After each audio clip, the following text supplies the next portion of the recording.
So today I have something for you. I'm going to do something that everybody tells me not to do. And my good friend Peter Oakley said definitely do not ever talk about either politics or religion. And religion, he absolutely insisted I should not talk about unless I want to lose every one of my viewers. Well, I thought I haven't got much to lose. I don't have that many viewers in the first place, and I figured, why the hell not?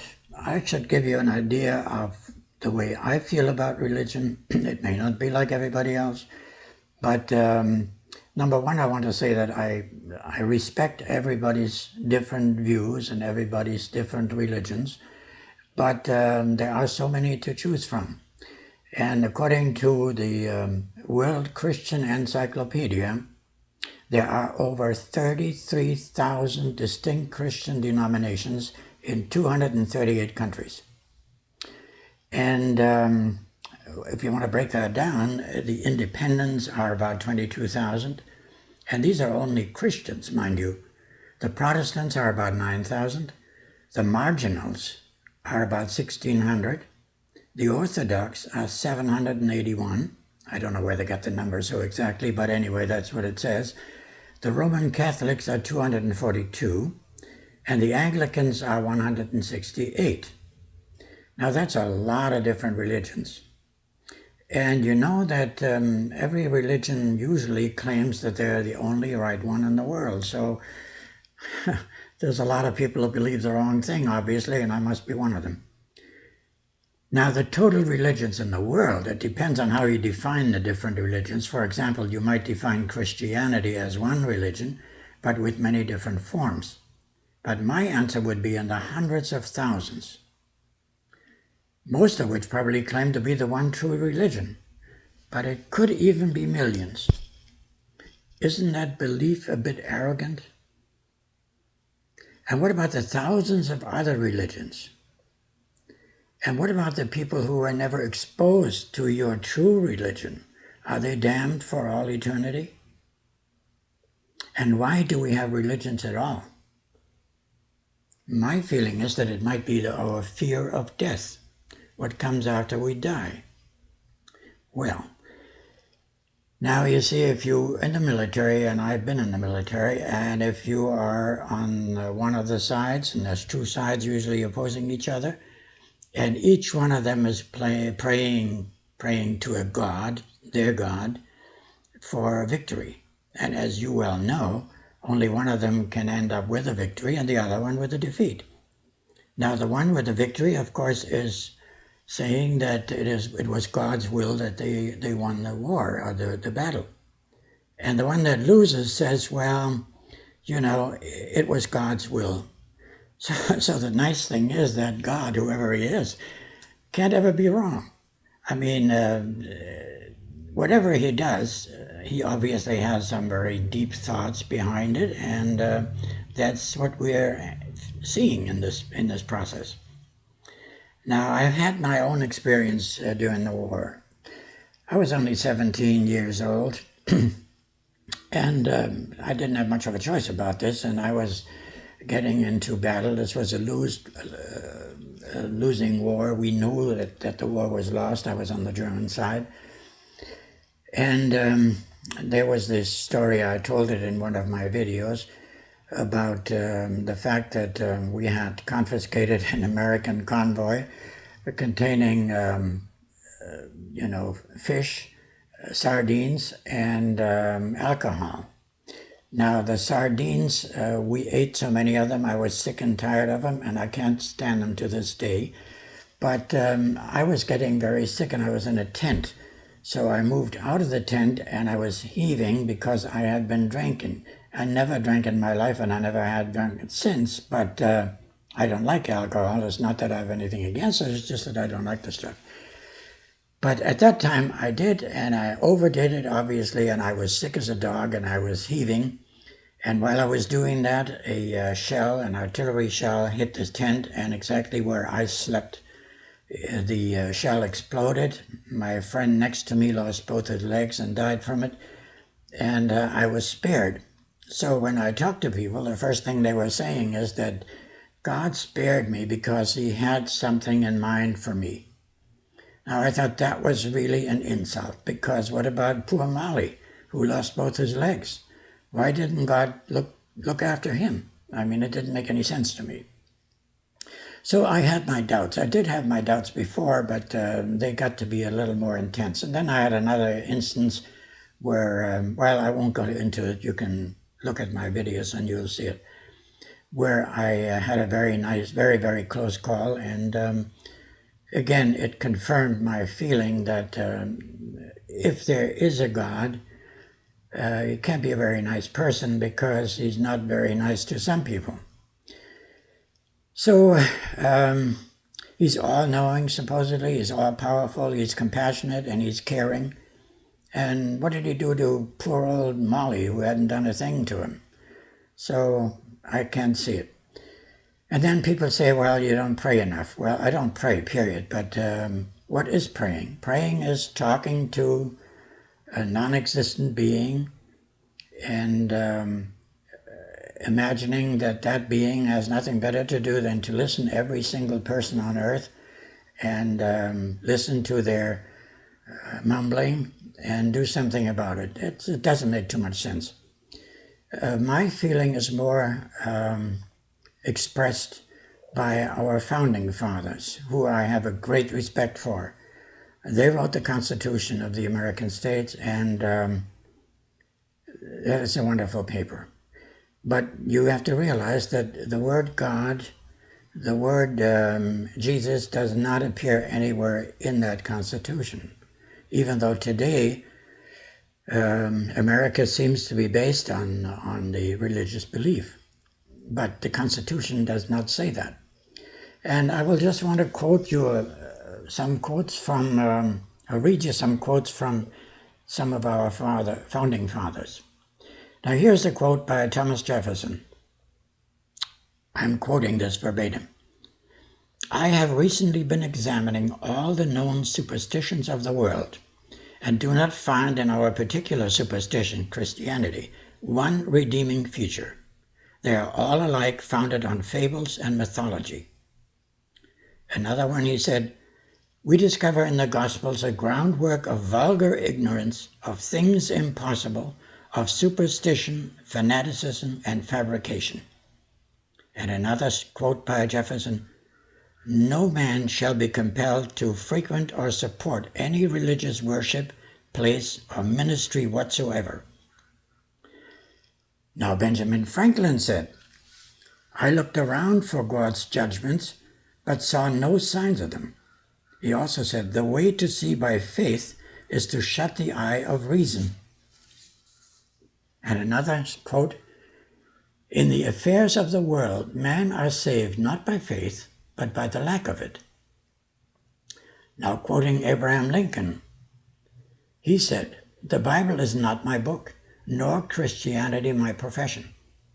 He also said, all national institutions of churches, whether Jewish, Christian, Turkish, appear to me no other than human inventions set up to terrify and enslave mankind and monopolize power and profit. Another one, the study of theology, as it stands in the Christian churches, is the study of nothing. It is founded on nothing, it rests on no principles, it proceeds by no authority, it has no data, it can demonstrate nothing, and it admits of no conclusion. Now I'll quote John Adams. The divinity of Jesus is made a convenient cover for absurdity. Nowhere in the Gospels do we find a precept of creeds, confessions, oaths, doctrines, and whole cartloads of other foolish trumpery that we find in Christianity. Another quote, God is in essence that we know nothing of.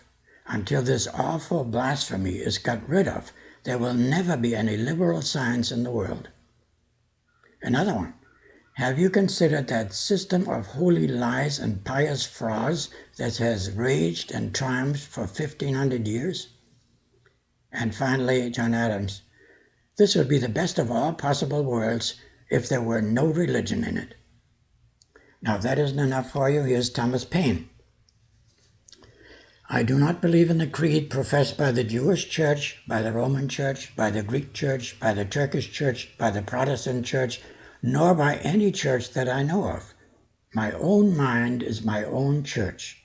Each of those churches accuse the other of unbelief, and for my own part, I disbelieve them all. He also said, all national institutions of churches, whether Jewish, Christian, or Turkish, appear to me no other than human inventions, set up to terrify and enslave mankind and monopolize power and profit. He also said, whenever we read the obscene stories, the voluptuous debaucheries, the cruel and torturous executions, the unrelenting vindictiveness with which more than half of the Bible is filled, it would be more consistent that we call it the world of a demon than the Word of God. It is a history of wickedness that has served, corrupt, and brutalized mankind.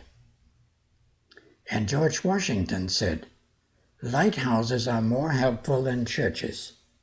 He also said, the way to see by faith is to shut the eye of reason. And he also said, in the affairs of the world, men are saved not by faith, but by the lack of it. So I feel I would be in very good company if I were of the same belief or lack of belief as the Founding Fathers. So I could call myself an atheist, but I think in all fairness I should really say that I'm an agnostic. Now the difference between an agnostic and an atheist is that an atheist believes in absolutely nothing, and an agnostic believes that there may be things beyond our understanding, but we are not equipped to recognize them. I would just look at it this way. Our brain, our understanding has a limit, and we can only go so far. And since we are the top of the evolution ladder in this world, we have no way of judging, because our world is a relative newcomer, and there are other much, much older worlds that have existed for much longer periods of time.